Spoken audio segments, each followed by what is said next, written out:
말씀 사도행전입니다. 11장 19절부터 26절까지 같이 읽도록 하겠습니다. 그때 스데반의 일로 일어난 환란으로 말미암아 흩어진 자들이 베니게와 구브로와 안디옥까지 이르러 유대인에게만 말씀을 전하는데 그 중에 구브로와 구레네 몇 사람이 안디옥 이르러 말씀을 전파하니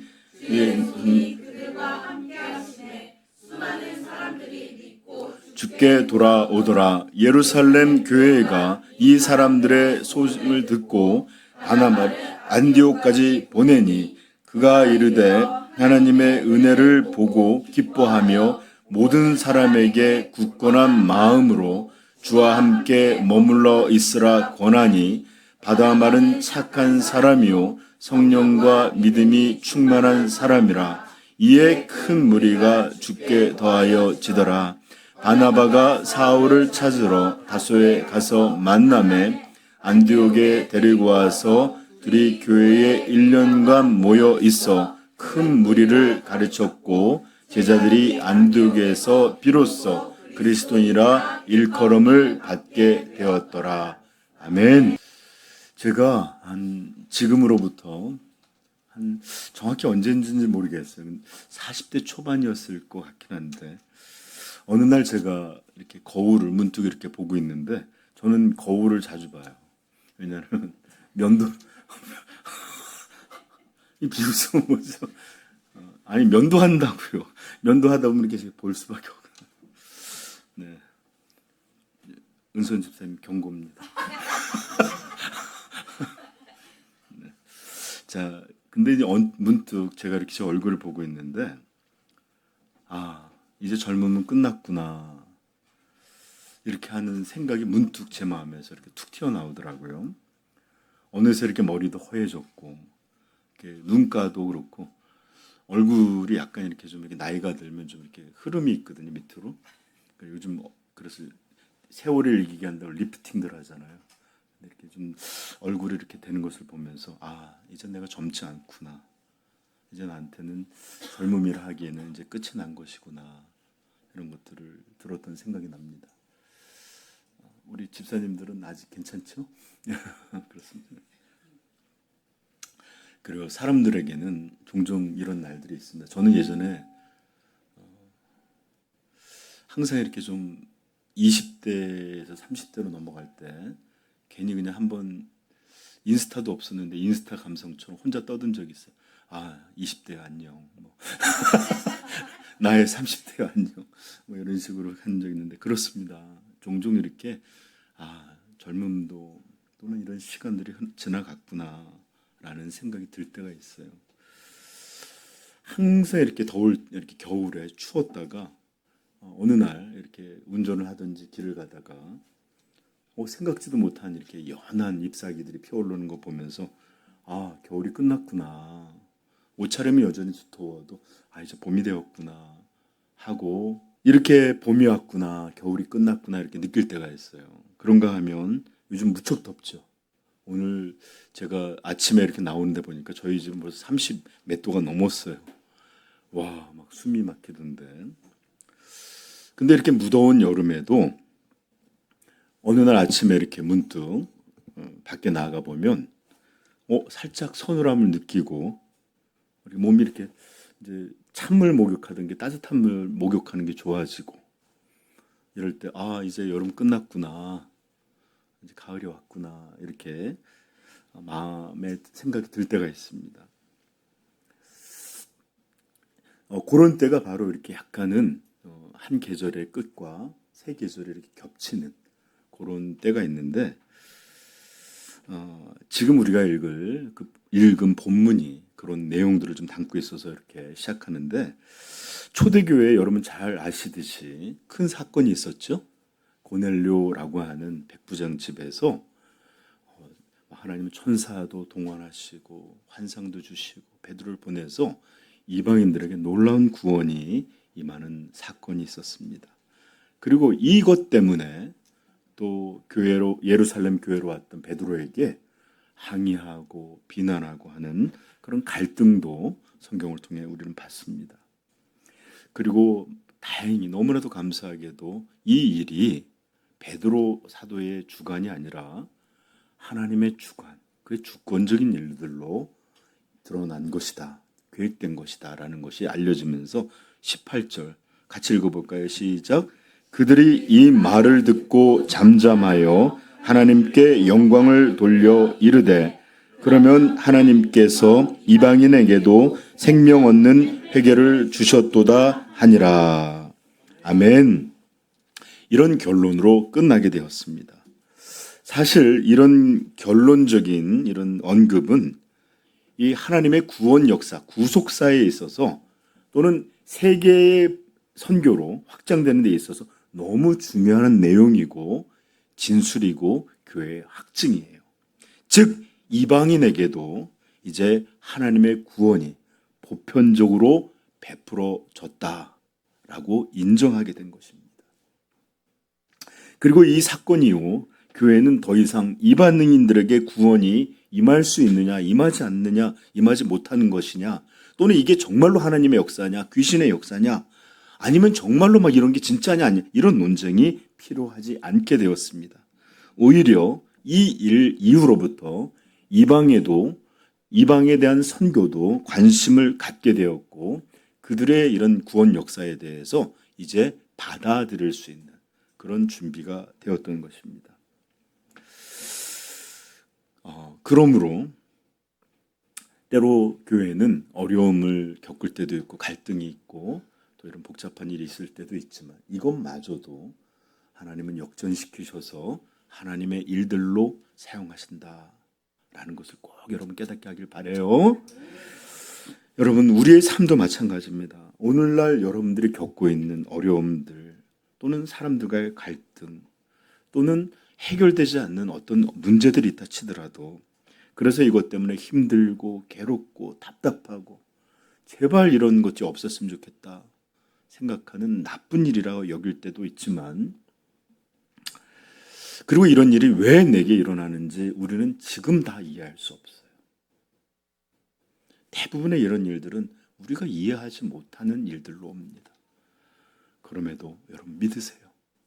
하나님이 우리의 주인 되시고 또 우리를 사랑하시는 그분 안에서 이 모든 일이 하나님의 주권 속에서 반드시 여러분들의 참된 은혜, 영광, 복락으로 끝나게 될 것을 여러분 확신할 수 있기를 주님의 이름으로 축복합니다. 그렇습니다. 하나님의 주권 속에 우리가 겪는 모든 일들은 절대로 우연이 아니에요. 내게 일어나면 안 되는 부당한 일이 아니에요.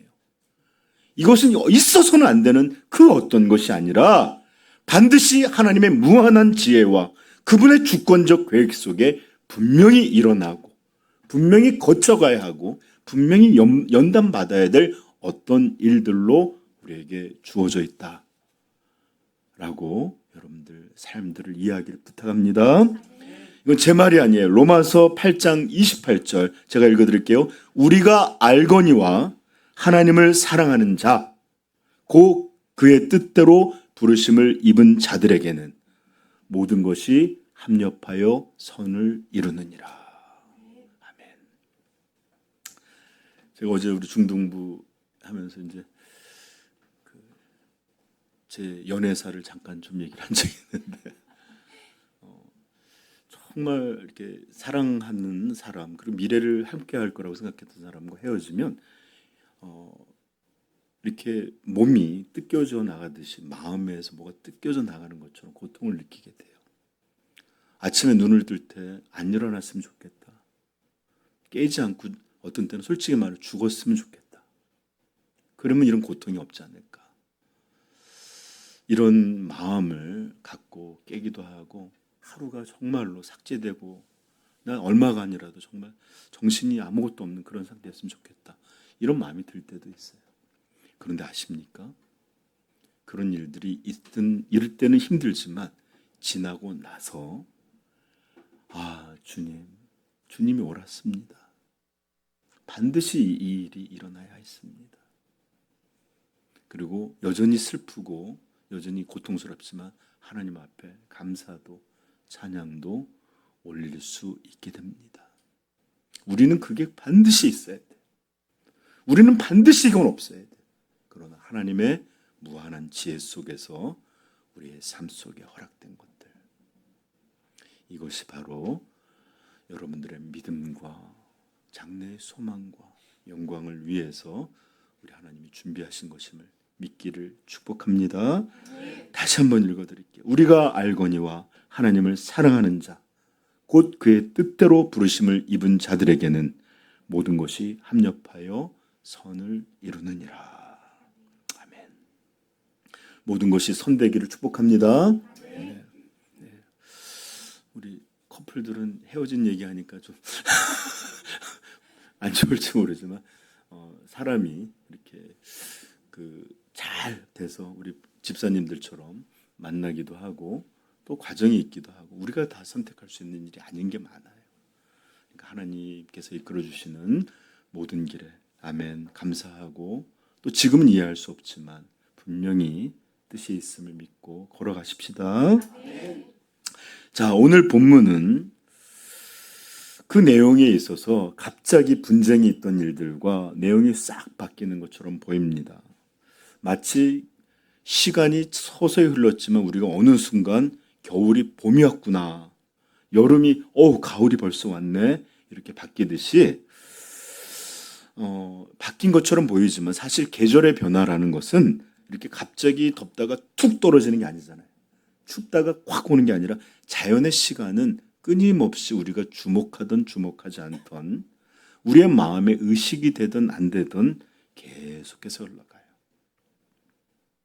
끊임없이 다음 계절로 이렇게 달려가듯이 오늘 우리가 읽은 본문도 갑자기 어떤 모두가 휙 변해서 어떤 내용이 등장한 것이 아니라 이제 새롭게 이방의 구원이 이루어졌다는 것과 이런 것이 어떻게 확장되어 가는지 중요한 구원 역사에 있어서 서막이 시작되고 있는 이런 일들을 우리가 지금 보고 있는 것입니다. 그리고 아까도 얘기했지만 이 할레파 유대인들하고의 이 갈등, 율법적인 갈등은 사실은 갈등이었지만 새로운 무대, 새로운 환경, 새로운 구원 역사가 열리게 되는 중요한 전환점의 일부였다라는 것을 우리는 보았습니다. 그래요. 이제는 사도행전을 우리가 쭉 보면서 왔지만 예루살렘을 중심으로 바라보고 있었고 지금은 유대라고 하는 땅을 보고 있는데 이제 사도행전의 시선은 12장에서 잠깐 한 번 더 예루살렘 안에서 이루어지는 이야기만 다룰 뿐이고 그 이후로는 계속해서 이방을 향해 시선이 바뀌게 됩니다. 이 사도행전의 시각이 쫙 그쪽으로 바뀌게 돼요. 제가 시작할 때 봄에도 갑자기 봄인 줄 알았더니 갑자기 추워져서 꽃샘추위라 불리는 게 있죠.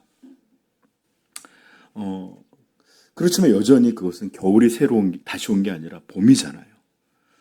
서늘한 바람이 불어서 가을이거나 했지만 그래도 무척 더운 날이 있잖아요.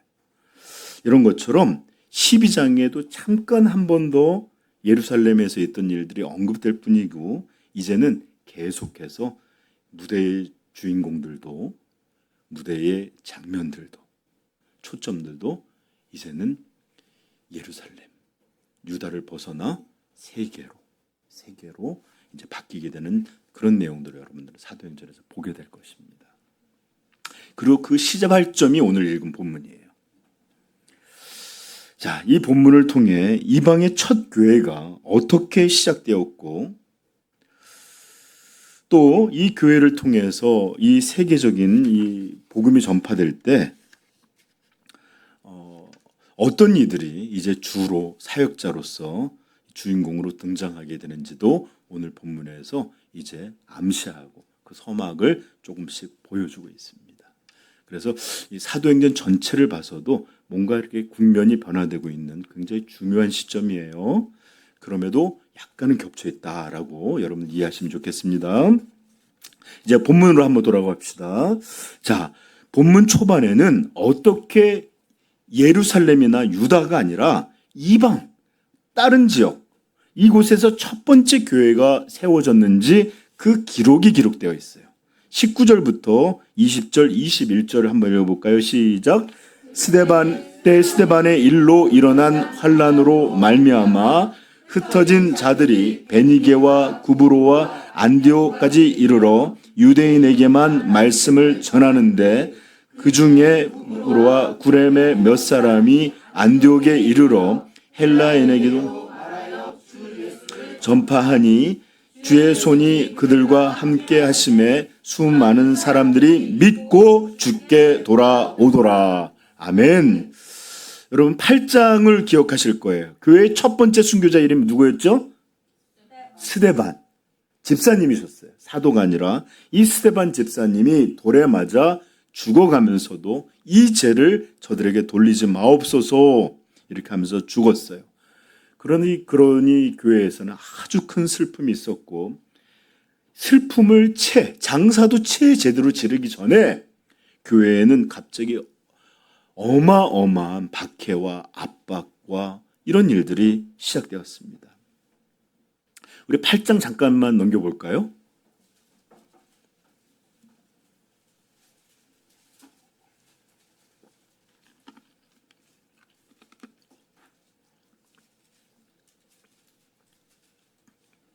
(1절부터) (4절입니다) 시작.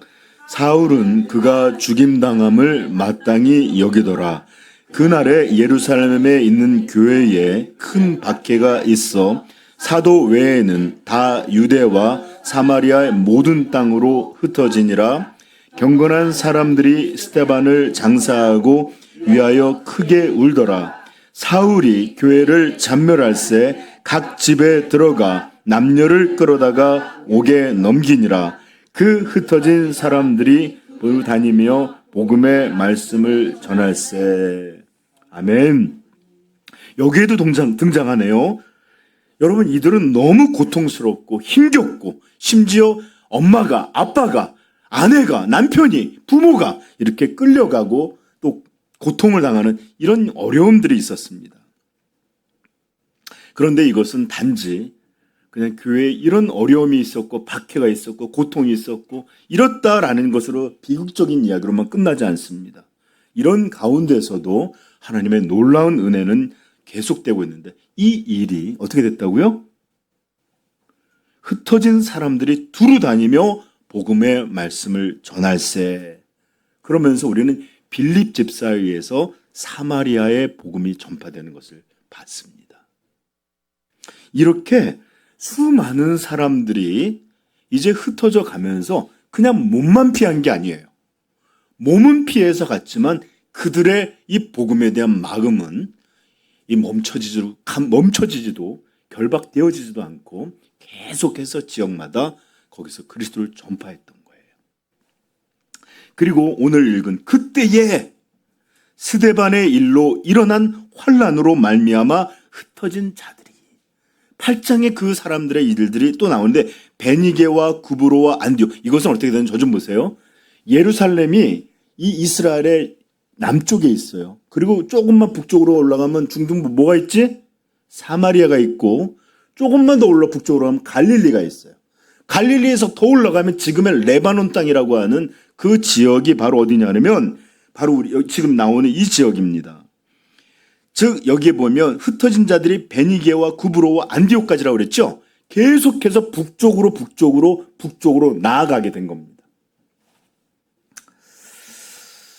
자, 그러면서 이제는 안디옥이라고 하는 도시에까지 복음을 전했고 여기에서 주께 사람들이 많이 돌아온 일들로 인해서 이방 땅에 첫 번째로 세워진 교회가 바로 어떤 교회다? 안디옥 교회예요. 요즘은 참 재밌는 교회 이름들이 많아요. 그렇죠? 그런데 성경에 나오는 모든 교회는 다 지역의 이름입니다. 지역의 이름. 우리도 만약에 여기서 교회를 하면 공릉동 교회여야 되는데 공릉동 교회가 많잖아요. 그렇죠? 그런 것처럼 여기에는 다 갈라디아 교회, 빌립보 교회 다 지역이에요. 알겠죠? 자, 그것만 기억해 주시고 이렇게 이 복음을 전하는 사람들에 의해서 첫 번째 교회가 세워졌던 계기가 되었습니다. 저는 여기서 여러분에게 잠시 안디옥이라고 하는, 지금도 이 안디옥이라는 도시가 있을까요, 없을까요? 있어요. 안티오크라고 하는 안디옥이라는 도시에 대해서, 그리고 또 복음이 전파되는 과정에 대해서 여러분한테 조금만 더 자세히 언급해 드리겠습니다. 먼저 안디옥이라는 도시에 대해서 설명을 드릴 텐데, 예루살렘을 기준으로 해서 북쪽으로 어느 정도 거리가 될까요? 한 480km 정도 됩니다. 그러니까 서울에서 부산까지 거리보다 조금 먼, 그렇게 따지면 파주에서 부산까지 정도에 되는 거리 정도에 있는 도시예요. 그리고 이곳은 내륙도 아니고 해안 도시도 아니에요. 해안 지중해가 있는 이 이스라엘 땅과 레바논 땅, 이런 곳은 지중해에 접하고 있는데, 지중해에서 내륙으로 한 20km 정도 들어가요. 그러니까 정확히 말하면 완전 내륙도 아니고, 그렇다고 해안 도시라고 말하기도 어려운 그런 지역에 있는 도시였습니다. 이 안디옥은 로마 제국에 있어서 굉장히 유명하고 중요한 도시였는데, 무려 로마 제국에 있어서 몇 번째? 세 번째 큰 도시였어요. 넘버 3예요. 그래서 여기는 행정구역상 수리아, 지금의 거의 터키 지역이에요. 터키 지역을 이루고 있는 이 수리아라고 하는 프로빈스, 주의 주도였어요. 주도라는 게 뭐냐 그러면, 예를 들어서 강원도의 주도는 어디예요? 강릉이에요? 춘천, 맞아. 그러면 여러분, 충청도의 주도는 어디예요? 이런 식으로 주도가 있어요. 그렇죠. 이런 것처럼 이 거대한 수리아라고 하는 여기에 주도로서 로마에서 세 번째 큰 도시였는데, 제가 인구를 찾아봤더니 얼마쯤 될까요?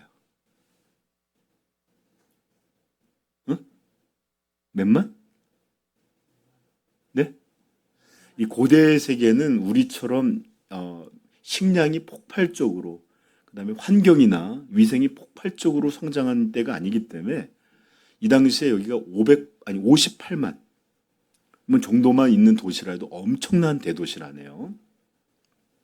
그래서 우리가 현대식으로 도시를 생각하면 적어도 세 번째 정도면 한 수백만 있지 않을까 생각하는데 그렇지 않아요. 아무튼 그렇게 해서 여기는 행정구역상도 중요한 곳이었고, 또 그러다 보니까 로마의 군단들이 여기를 거주하는 군사 중심 도시였어요. 이 레기온이라고 하는 이 군대 조직이 7,800명 정도 되는 사단이 있거든요. 이게 4개 정도 모여야지 군단이 이루는데, 여기는 이 동방에 대한 로마의 최정 군사 도시기도 했다고 한 거예요. 그러니까 예를 들어서 페르시아나 어디나 반란이 일어나면 이 로마를 지키고 거기에게 또 파송할 만한 아주 군대가 쫙 로마의 정예군이 지키던 군사 행정적인 중요한 그런 도시였습니다. 지금의 여전히 터키에 있는 곳인데, 지금도 여기는 굉장히 길이나 이런 게 굉장히 잘 열려 있는데, 왜 그러냐면 터키가 굉장히 중요한 도시 중에 하나인 이유는 아시아 문화와 유럽 문화가, 유라시아라고 그러죠, 만난, 다리 하나만 건너가면 터키에서 유럽이고, 그리고 또 이쪽으로 넘어오면 동방이 되는 그런 지역에 터키가 있거든요. 그래서 터키가 우리도 그 나토에 가입해달라 막 이런 얘기 맨날 했던 거예요. 자, 그런데 그 당시에도 이 헬레니즘 문화라고 하는 이 알렉산더에 의해서 정복된 거기에서 동방에 있는 이런 문화와 이 로마라고 하는 이 서양 이 문화의 교차점 정도로 있는 곳이라, 여기 동서 문화가 아주 교차하던 아주 문화의 중심지요. 또 여기에 군사 행정 이러다 보니까 길이 너무 잘 열려 있는 교통의 중심지기도 했어요. 한마디로 말해서 여기는 지금 말로 하면 어디 정도로 보면 좋을까요? 이렇게 뉴욕 같은 데를 지구의 수도라고 하는 것처럼 굉장히 중요한 뭐 런던이든지 이렇게 아주 큰 이렇게 모든 이런 것들이 잘 모여 있는 그런 곳이었습니다. 자, 이런 거대 도시에 이방의 첫 번째 교회가 세워졌던 것입니다. 저는 안디옥이라고 하는 교회 이름에 되게 친근해요. 왜냐하면 제가 처음에 캐나다 갔을 때 이제 전도사 생활을 했던 데가 안디옥 교회예요. 근데 이제 제가 이민 교회에서 이제 사역을 하다 보니까 마치 이방의 첫 번째 세워졌던 교회 이름이 안디옥 교회였던 것처럼 제가 이제 캐나다 가서 이민교회 첫 번째 사역하는 곳이 안디옥 교회다 보니까 뭔가 제 마음에는 이렇게 연결되는 점이 있는 것 같아서 굉장히 인상이 깊었습니다. 그 교회가 나중에 이름을 좀 바꾸긴 했지만 아무튼 자, 이 안디옥이라고 하는 거대 도시에 이 흩어진 사람들이 들어가면서 복음을 전했는데 여기에 많은 사람들이 복음을 영접하고 받아들이게 되면서 모이고 이 모인 사람들이 교회가 됐습니다. 이 과정을 좀 살펴보면 한번 19절에 한번 보십시다. 이 흩어진 자들이 베니게와 구브로와 안디옥에까지 이르러 어떻게 해요? 유대인에게만 말씀을 전했다는 거예요. 유대인들은 당시에 디아스포라라고 해서 굉장히 많은 사람들이 이 제국에 흩어져 살았어요. 그런데 이 사람들이 흩어졌으면서도 오직 유대인들에게만 복음을 전했던 것입니다. 아마 아직도 이들은 이 유대주의적인 관점에서 벗어나지 못했던 것들이에요. 같은 것 같아요. 유대인들 외에는 하나님의 사람이 될 수 없다든지 구원이 있을 수 없다 생각을 했는지 오직 그 흩어진 예를 들어서 제가 만약에 여러분들이 미국이나 캐나다 가면 큰 도시마다 코리아타운이 있어요. 그런데 가서 그런 데서만 복음을 전한 것 같아요.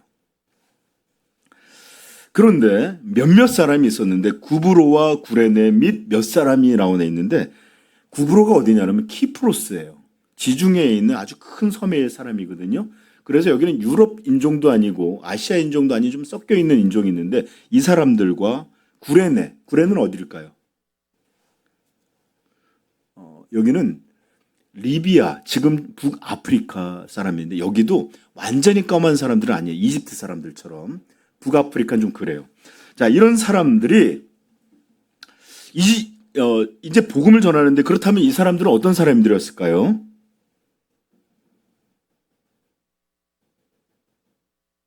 우리 사도행전 2장에 보면 성령이 임하실 때 수많은 지역 사람들이 와서 저것은 우리가 사는 동네의 말 아니냐? 이 나라 말 아니냐? 이러면서 막 방언이었던 일이 있었죠. 이 사람들은 구레네나 또는 구브로라고 하는 원주민들이 아니라 그곳에서 살고 있다가 이렇게 와서 그 당시에 예수 그리스도를 영접하게 된 유대인들을 말하는 겁니다. 즉 이런 타 지역에 살다가 1년에 몇 차례는 반드시 예루살렘에 왔던 이 전통을 따라서 경건하게 왔는데 거기서 성령의 임함과 이 사도 베드로의 복음 선포를 듣고 영접한 사람들이 교회에 있다가 흩어지게 되면서 이제 이렇게 복음을 전했다라는 건데 여러분 성경의 역사는 뭐 베드로다 바울이다 이런 거 하지만 아마 더 많은 역사들이 이름 한번 언급되지 못하는 이런 무명의 사람들에 의해서 이렇게 복음은 더 많이 전파되었던 것 같습니다. 여러분 보시면 알겠지만 나중에 로마서라고 하는 것은 사도 바울이 로마의 교회에 편지를 보낸 것이었거든요. 이 복음이 어떤 것인지를 설명하려고. 근데 아직도 사람들은 이 로마에 누가 교회를 세우는지 몰라요. 사도들에 의해서든 누가 유명한 굵직한 사람들이 아니라 그들도 이렇게 모였던 사람들이 로마 제국까지 흩어져 가면서 거기서 복음을 전하고 거기서 함께 모여 기도하고 예배드리고 이런 가운데 교회가 세워지고 이런 교회 가운데 더 분명한 복음이 들려져야 했기에 이렇게 로마서라고 하는 이런 일들이 등장한 것도 같습니다. 여러분, 그러므로 우리 성도님들도 무명의 그리스도인들이잖아요. 우리가 다. 그다음에 또 이 우리의 섬김이나 전파가 사람들에게 잘 보이는 것도 아니에요. 우리 이번에 어린이 그 여름 성경학교를 했는데 많은 아이들이 왔어요. 왜 그러냐면 우리 성도님들이 보이지 않는, 누구도 알아주지 않는 가운데 연락하고 만나고 보내주세요 부탁하고, 이렇게 무명에 드러나지 않는 일들이 사용되어서 이렇게 하나님 나라가 확장되고 교회가 세워지고 있다는 것을 꼭 기억하십시다. 그러나 여기서는 무명으로 등장하지만 천국에 가서 보면 아마 우리 하나님의 놀라운 상급들이 있을 거예요. 우리가 찾아볼 게 참 많아요. 천국에 가서 그때 누구였어요? 어떤 분들이셨나요? 이런 것도 물어보고, 또 무슨 말씀을 전했나요? 이런 거 들어볼 수 있겠죠? 그리고 맨날 우리 교회에서 똑같은 목사 설교를 들었는데 거기 가면, 천국 가면 예수님의 말씀도 들을 수 있고, 베드로가 하는 설교, 그 다음에 스펄전, 여러분 골라서, 저는 로이드 존스 이렇게 골라서 들을 수도 있을지 모르겠어요. 그렇죠? 저는 혼자 할게요, 그냥. 아무튼 이렇게 무명의 성도들의 수고와 헌신, 그런 복음 전도가 이렇게 교회의 역사에, 하나님의 구원 역사에 크게 사용되었다라는 것을 여러분은 아시면서 우리들도 이런 역사에 참여될 수 있기를 축복합니다. 아무래도 그런데 이 사람들이 왜 이방인들에게 전했냐면, 이들도 유대인이었지만 이들은 그 본토에서 살던 사람들이 아니라 흩어져서 그 지역에 살던 사람들이기에 아무래도 이방인들에 대해서 더 친근했을 것이고, 그렇죠? 또 이방에 대해서 거리낌이 아무래도 더 장벽이 낮았던 것 같아요. 그렇죠? 그래서 이들은 이방인들에게도 복음을 전해야 되겠다 하는 생각을 문득 하게 된 것 같은데, 저는 이것도 하나님의 역사라고 믿어요. 그렇게 단단한 이 유대인의 관점이 고넬로 사건 하나에서만 시작된 게 아니라 사방 성령의 역사 가운데 동일한 마음으로 이 복음을 전해야 되겠구나 하는 일들이 불일듯 일어난 거예요. 여러분, 산불이 일어나면 그렇대요. 한 곳을 막 덮다 보면 어느새 바람이 불어갖고 불씨가 날려고 또 사방에서 불이 막 일어난대요. 그런 것처럼 성령의 역사도 하나에서만 이렇게 퍼져간 게 아니라 동시에 하나님의 거룩한 손길이 그를 경외하는 자들을 통해서 이렇게 사방 일어난 줄 믿습니다. 저는 이들을 보면서 요즘 우리 젊은 세대에 대한 소망을 가져요. 젊은 세대들은 사실 너무 미디어에 중독된 세대예요. 너무 복음적인 것들이 아니라 다른 문화에 익숙해져 있는 세대예요. 그러다 보니까 이런 세속적인 문화가 그들의 신앙에 철저하게 방해가 될 겁니다. 마치 사사기에 그들을 정복하라고 하셨지만 남겨두었던 그 원주민들이 그들을 계속 오염시켰던 것처럼 그런 상태로 신앙생활 확률이 높습니다. 그러나 그럼에도 하나님의 역사가 우리 어린 자녀들, 젊은 세대에게 놀랍게 임하면 저는 믿어요. 굳어져 있는 어른들과는 다르게, 그리고 이방에 살던 이 사람들이 또 이방에 복음을 전했던 것처럼 이 새로운 세대의 사람들이 복음을 믿고 자기들과 같은 이런 사람에게도 더 분명하게 복음을 전할 수 있는 하나님의 놀라운 도구들 될 줄로 믿습니다. 그리고 조금은 다른 얘기지만 사실 교회를 다니다 보면 열심히 전도를 하려고 해도 교회만 있다 보니까 믿지 않는 대상들이 거의 없어요. 그러다 보니까 전도가 잘 이루어지지 않는데, 누구보다 많은 전도가 이루어지는 사람이 누군지 압니까? 새로 믿게 된 사람들이에요. 왜냐? 그들은 믿는 사람, 그 자기 주변에 있는 사람들이 대부분이 다 믿지 않는 사람들이에요. 그러다 보니까 이들이 더 잘 전도를 해요. 그래서 저는 여러분들 바로 이렇게 새로 믿어서 이제 믿지 않는 이들에게도 내가 복음을 전해야 되겠구나 하면서 하는 이들이 바로 오늘날의 구브로와 구레네 출신 기독교인들이 아닐까 생각합니다.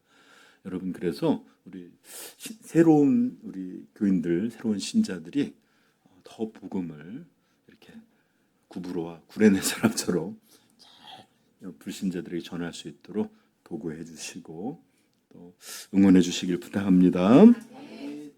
자, 이런 전도들을 통해서 이제 안디옥 교회는 세워지게 됐는데, 여러분, 성도들이 반드시 그러나 기억할 것이 있어요. 이런 결과에 있어서 유일한 원인에 대해서 말입니다. 21절 한번 읽어볼까요? 시작. 주의 손이 그들과 함께 하심에 수많은 사람들이 믿고 주께 돌아오더라. 아멘. 그렇습니다.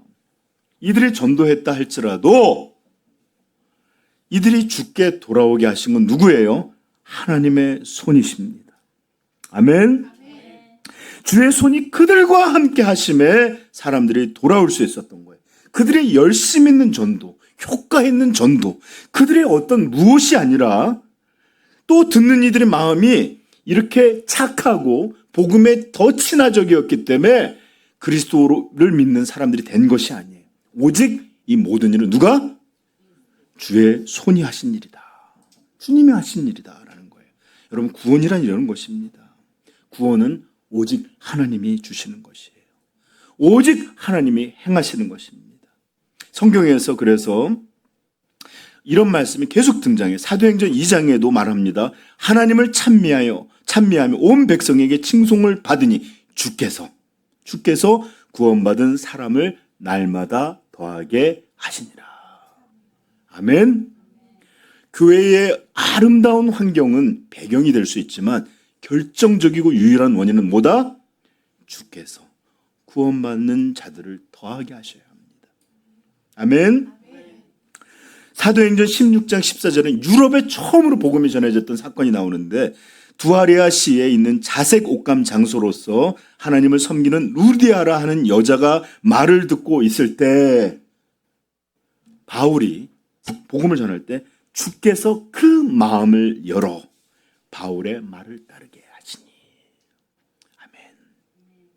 사도행전 13장 48절 이방인들이 듣고 기뻐하여 하나님의 말씀을 찬송하며, 잘 들으세요, 영생을 주시기로 작정된 자는 다 믿더라. 아멘. 그렇습니다. 우리 그리스도인들은 우리의 열심 있는 전도, 우리의 어떤 잘 갖춰진 말, 그리고 어떤 것들이, 이런 것들이 이 사람들이 구원받는 결정적 요소라고 생각 아니에요. 오직 하나님만 구원을 베푸세요. 그저 우리는 하나님의 좋은 도구가 되어서 하나님의 돌아오게 하시는 일에 나의 전도, 나의 기도, 나의 간절함이 사용되기를 바랄 뿐입니다. 그저 주님의 손에 의지해서 우리가 그분의 역사가 나를 통해, 우리를 통해 이런 구원의 역사가 일어나기를 바랄 뿐입니다. 그러므로 여러분들 전도하실 때 마치 이 전도가 우리에게 책임이 있는 것처럼 부담 갖지도 마시고 걱정하지도 마시고 너무 염려하지도 마십시오. 오직 구원을 베푸시는 분은 하나님 한 분이라는 것을 여러분 꼭 믿으시고 그분의 손을 의지해 그저 전하기만 하십시다. 그러면 죄송해요. 속된 말이 너무 속상한 말이죠. 하나님이 택하신 자들은 다 믿고 돌아오게 될 거예요. 그리고 우리 가족이 그렇게 되길 바라지만 이것도 우리 마음대로 되질 않습니다. 그러므로 우리는 이렇게 주님만이 사람을 부르시고 주님만이 우리에게 구원을 베푸신다는 걸 믿고 그저 열심히 복음을 전하십시다. 근데 그래 주님이 하는 거니까 믿어 이게 아니라 불붙는 마음으로 정말 불같은 사랑으로 간절하게 전하면 더 좋은 도구로서 우리 하나님께서 사용해 주시리라 믿습니다. 그래서 종종 이제 여러분 기도 제목에도 그렇고 또 이야기를 나누다 보면 제 친구가 있고요, 전 누구가 있는데 부모님이 있고요. 여러분 참 우리 어느 때까지 기다리면 때가 오지 않나요? 젊음도 저를 기다려주지 않듯이 복음의 때도 그렇게 기다리면 오지 않아요. 스스로 기도하면서 전하고 또 전하고 이런 복음을 전하는 그런 성도들이 되시기를 축복합니다. 자, 이제 이렇게 거기에 어떻게 복음이 전해지고 세워졌는지를 알게 됐는데 이제 예루살렘 교회가 이것들에 대해서 어떻게 대응했는지 이제 22절에 나옵니다. 시작. 예루살렘 교회가 이 사람들의 소문을 듣고 바나바를 안디옥까지 보내니. 네, 예루살렘 교회가 이 사람들의 소문이라고 그랬는데 소문이라기보다는 사실 소식을 듣고가 맞겠죠, 그죠? 요건 번역에서 조금 차이가 있는데 소식을 듣고 바나바를 안디옥까지 보내니. 그렇습니다. 예루살렘 교회에서 이런 소식이 들려지자 교회는 머뭇거리지도 않았고 지체하지도 않았고 바로 사람을 택해서 파송했어요. 만약 여러분들 다시 한번 얘기해요. 지난주에 우리가 살폈던 할레파 그리스도인들하고의 이런 갈등의 사건이 없었고 그들이 정말로 그렇다면 하나님께서 이방인들에게도 생명 얻는 구원을 회개를 주셨도다 하는 인정함이 교회에 없었다면 어떻게 됐을까요? 이와 같은 신속한 파송은 불가능했을 것입니다. 이게 도대체 하나님의 일이냐 그렇지 않느냐, 정말로 사람을 보내야 되느냐 말아야 되느냐, 이런 일들로 갈등을 했을 것이고 이런 논쟁 속에 어쩌면 꽤 시간이 흘러서 안디옥 교회는 하나님의 복음을 잘 아는 이들이 거의 없는 상태에서 그렇게 떠밀려 갔을지도 모릅니다. 제가 한국을 잠깐 방문했는데 몸이 좀 안 좋아서 건강검진을 했는데 그리고 난 다음에 암이 걸렸어요. 그리고 난 다음에 2년 동안 제가 수술을 재발도 하고는 못 가는 바람에 제가 그러고 난 다음에 한 2년 거의 3년이 있다가 다시 캐나다를 돌아갔을 때 보니까 청년부 학생부가 거의 남아있지 않았어요. 서너 명 남아있더라고요. 제가 떠나올 때는 제 기억으로는 청년부도 팀장들을 세워서 할 만큼 있었고 중고등부도 꽤 많았어요. 그런데 보니까 어떻게 된 일이야 물었더니 목사님 처음에 목사님 이렇게 암 걸렸다는 소식을 듣고 우리가 더 열심히 해야지 그래서 열심히 모였대요. 더 많이 모였대요. 그리고 기도도 많이 하고. 그런데 그게 한 달, 두 달, 세 달 하고 사역자가 없고 자기들끼리만 모이다 보니까 한두 명씩 떨어지더니 목사님 한 2년 지나니까 지금 두세 명만 남게 되었어요. 이런 일이 되었더라고요. 마찬가지입니다. 안디옥 교회에 복음을 전해서 사람들이 모였겠지만 복음을 전하고 양육하고 가르치는 일들이 없이 조금만 방치되었다면 어쩌면 이들도 그래 하면서 아마 흩어지는 이런 일들이 있었을 것입니다. 그런데 바로 우리가 보기에는 뭐 이런 일이 있어 교회가 하지만 이런 일들로 결정이 되었기에 이방 하나님께서 드디어 구원의 문을 열어주셨고 그들에게도 구원이 임했어. 이런 것들이 결정되어 있었기 때문에 신속하게 사람을 파송할 수 있게 된 것입니다. 자, 그래서 다시 한번 여러분들 아까도 말씀드렸지만 우리는 현재 무엇이 선하고 무엇이 옳은지 잘 몰라요. 인생은 그렇게 우리는 앞을 미래를 볼 수 없는 존재들이기 때문에 그러므로 어떤 일이라 할지라도 이것이 반드시 우리의 선을 위해서 사용된다는 거 믿으시길 바라요. 네. 자, 이제 바나바에 대해서 소개하는 장면이 23절에 나옵니다. 시작. 하나님의 은혜를 보고 기뻐하여 모든 사람에게 굳건한 마음으로 주와 함께 머물러 있으라 권하니. 여러분 여기서 바나바의 사역에 대해서 소개를 하고 있는데 이르러 하나님의 은혜를 봤어요. 사람들이 모여 있고, 거기에 이방인들이 모여서 꽤 모여 있을 뿐만 아니라 예배를 드렸는데 이러는 게 아니라 막 열심으로 정말로 하는 모습을 봤던 것 같아요. 그러면서 이 사람이 한 사역의 특징이 나는데 모든 사람에게 굳건한 마음으로 주와 함께 머물러 있으라 어떻게 했다고요? 가르쳤다, 선포했다, 설교했다가 아니라 어떻게 했다? 권하니. 즉 바나바의 사역은 이렇게 목회자가 교회를 대상으로 하는 것과는 조금 다르게 한 사람 한 사람을 만나고 그 사람에게 권하는 이런 것들로 이루어졌던 것 같습니다. 파라칼레오라는 단어를 제가 찾아보니까 어떤 일을 초청하다, 권하다, 훈계하다, 격려하다 또는 애원하다라는 뜻까지가 있어요. 즉 이렇게 다양하게 사람들을 만나서 권면하고 위로하고 격려하는 이런 일이 바로 파라칼레오예요. 권하다. 그러므로 바나바의 사역은 그는 이 신약 성경에 나오면 권위자, 권하고 위로하는 사람으로 나와요.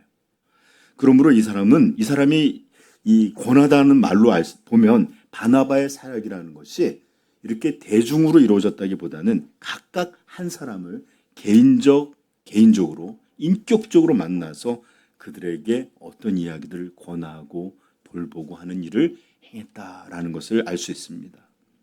그리고 이런 일이 놀랍도록 힘이 있었던 것은 이런 그의 성품과 그런 이런 사역에 이런 참된 믿음의 기초가 있었는데 24절 한번 읽어볼까요? 시작.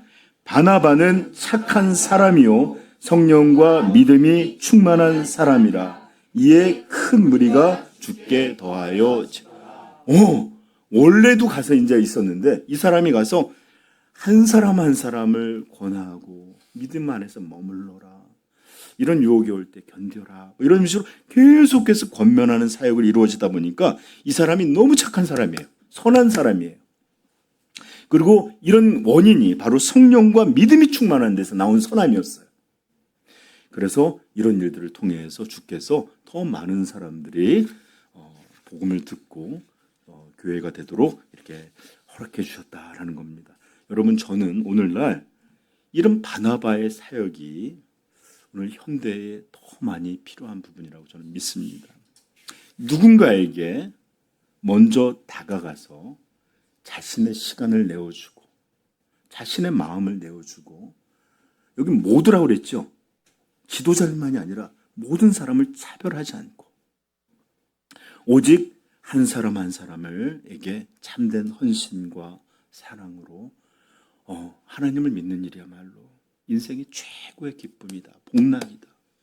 이게 복이다. 이러면서 사람들을 계속 격려하고 권면했던 것 같습니다. 여러분 우리 시대를 한번 보십시다. 우리 시대는 사람에 대한 평가가 거의 다 기능적인 요소예요. 그가 어떤 능력이 있느냐, 그는 어떤 직업을 갖고 있느냐, 사회에서 어떤 역할을 감당하느냐, 그는 얼만큼 버느냐, 어떤 학교를 나왔느냐, 재산은 얼마나 됐느냐, 그의 학력이나 가방끈은 얼마나, 이런 것들이에요. 그러나 교회는 이런 것이 아니라 오직 한 사람을 하나님의 형상으로 창조된 고귀한 인격체로 보고 그에 대한 진실한 관심으로 그의 진실한 복락을 위해 수고하고 희생하고 또 헌신하여 한 사람 한 사람들을 세워가는 일. 현대에 더 많이 필요한 일이라고 생각이 됩니다. 여러분 교회에는 모여있지만 공동체들이 깨어져 있어요.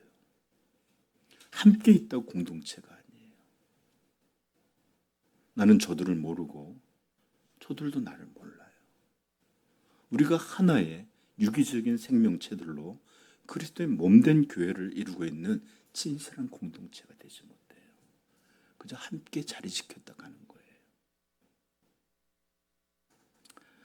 그러므로 오늘날에 정말 우리가 바나바와 같이 되어서 안녕 하고 끝날 게 아니라 다가가고 서로가 그리스도의 몸을 세워갈 수 있도록 관심을 갖게 되기를 축복합니다. 항상 우리는 왜 너희가 다가오지 않아 나한테 이런 생각을 해요. 그러지 마시고 우리가 다가가십시다. 우리 청년들도 맨날 어떻게 지내세요가 아니라 집사님 요즘 애들은 잘 크나요? 고민은 없으세요? 얘가 왜? 이런 게 필요해요. 권면하고 서로 세워가고 그리고 교회 일이 있다면 함께 협력하고 이럴 때 우리가 주의 몸된 교회라고 하는 진정한 공동체가 되는 것이지 일주일에 한 번 모였다가 흩어진다고 이걸 공동체 교회라고 부르진 않아요. 그래서 서로가 믿음으로 권하고 격려하고 서로 돌아보고 이런 진정한 주님의 교회를 이뤄가십시다. 우리 교회 바나바가 필요해요. 아멘. 누가 될까요? 네, 다 한번 내가 되겠습니다. 한번 손 들어 보십시다. 이거 다 사진 찍어놔야 되는데. 은하 끝까지 안 들었어. 네. 자, 여러분 이렇게 바나바의 사역이 오늘날 더 필요한 시대가 되었는데 왜냐하면 이것은 서로가 인격적으로 대하는 방식을 점점 잊어가기 때문이에요. 그래서 이런 자기를 내어주는 사람, 그리스도께 세워가는 사람 우리 교회에 가득하기를 부탁합니다. 우리는 바나바에 대해서 한 가지를 더 잘 알 수 있는데 바나바는 굉장히 겸손했던 사람인 것 같아요. 그리고 그는 진실한 신앙이었다라고 확정할 수 있는 요소가 있습니다. 25절 한번 26절 읽어볼까요? 시작. 바나바가 사울을 찾으러 다소에 가서 만남에 안디옥에 데리고 와서 둘이 교회에 1년간 모여 있어 큰 무리를 가르쳤고 제자들이 안디옥에서 비로소 그리스도인이라 일컬음을 받게. 아멘. 여러분 이방에 세워진 첫 번째 교회일 뿐만 아니라 정말로 세워진 신생교회예요.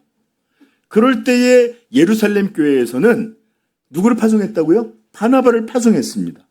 그러면 바나바는 적어도 예루살렘 교회에서는 사도들도 있고 엄청난 사람들이 있잖아요. 그러나 이 교회에서만큼은 본인이 베드로와 같은 위치를 차지할 수도 있었을 것입니다. 가장 중요한 중심, 존재가 될 수도 있고 모든 사람이 이럴 때 믿음을 어떻게 해야 됩니까? 상담하고 존경하는 이런 위치가 될 수 있는 사람이었어요. 여러분 예루살렘 교회는 베드로만이 아니라 예수님의 친동생이었던 교회의 두 기둥이라고 불렸던 말씀은 베드로가 행정은 예수님의 이복동생이었던 야고보가 담당하고 있었어요. 그러니 바나바는 거기 갔으면 그냥 뭐 훌륭한 분 정도였는데 그렇게 중심은 아니에요. 그러나 이곳은 다릅니다. 누구도 모르는 곳에서 진짜 성령을 받고 복음이 임하고 이런 사도들과부터 모든 것들을 들었던 그런 진짜 알짜가 온 거예요. 그러니 여기서 어마어마한 그런 영적 권위를 발휘할 수 있었을 것입니다. 그런데도 불구하고 이 교인들을 어떻게 하면 더 온전한 그리스도인으로 세울까? 어떻게 하면 이 사람들에게 더 놀라운 복음으로 양육할 수 있는 그런 방법은 없을까? 고민하다가 그는 바로 누구요? 사울이라고 하는 사람을 청빙하고 데려오기를 조금도 주저하지 않고 있습니다.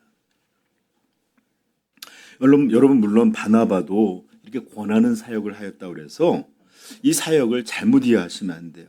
하나님의 말씀을 무시하고 내가 막 그들을 돌보고 그래 막 이러면서 그들을 이런 게 아니라 하나님의 말씀 안에서 이렇게 권면하고 또 그런 말씀으로 세워가는 이런 일을 했을 거예요. 너무나 당연하단 말입니다. 그러나 이 일들이 사람이 더 많아져 가면서 권함으로만 해결할 수 없었을 것이고 누군가의 도움이 필요했을 것입니다. 그래서 청빙했을 수도 있어요. 그리고 또 사울이라고 하는 사람은 다소 사람이에요. 터키 지역인데 이방에서 태어난 유대인이에요. 그러다 보니까 이방 문화 또는 이방의 언어에 대해서 너무 잘하니까 데려왔을 수도 있어요. 기능적인 측면에서.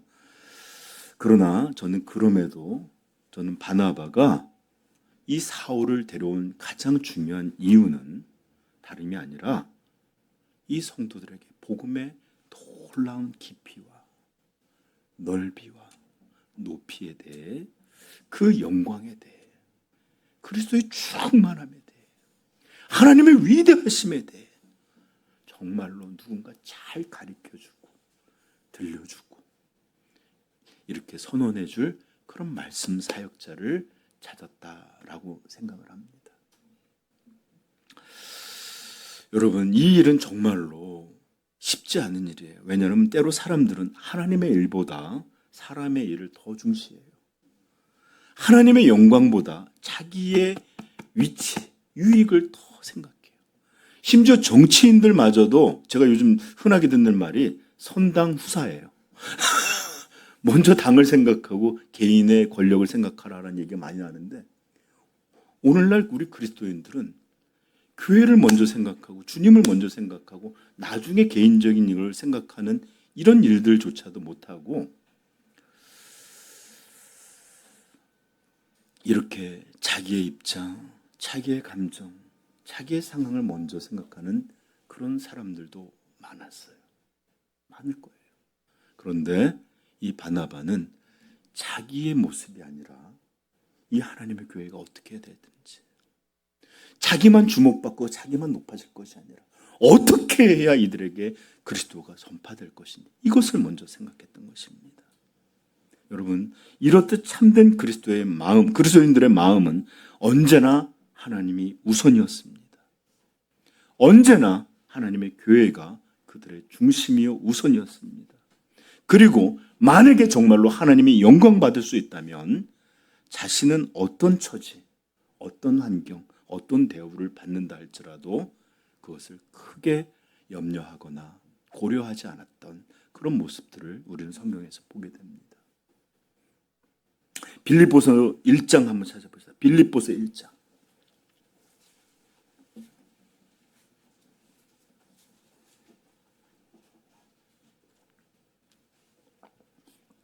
14절부터 18절 같이 읽겠습니다. 형제 중 다수가 나의 매임으로 말미암아 주 안에서 신뢰함으로 겁없이 하나님의 말씀을 더욱 은대히 전하게 되었느니라. 어떤 이들은 투기와 분쟁으로, 어떤 이들은 착한 뜻으로 그리스도를 전파하나니, 이들은 내가 복음을 변증하기 위하여 세움을 받은 줄 알고 사랑으로 하나, 그들은 나의 매임에 괴로움을 더하게 할 줄로 생각하여 순수하지 못하게 다슴으로 그리스도를 전파하느니라. 그러면 무엇이냐? 거칠애로 하나 참으로 하나 무슨 방도로 하든지 전파되는 것은 그리스도니, 이로써 나는 기뻐하고 또한 기뻐하니라. 아멘. 지금 바울 사도는 로마의 감옥에 갇혀 있습니다. 그러다 보니까 어떤 이들은 사도께서 갇혔으니까 우리가 그의 일을 더 감당하자.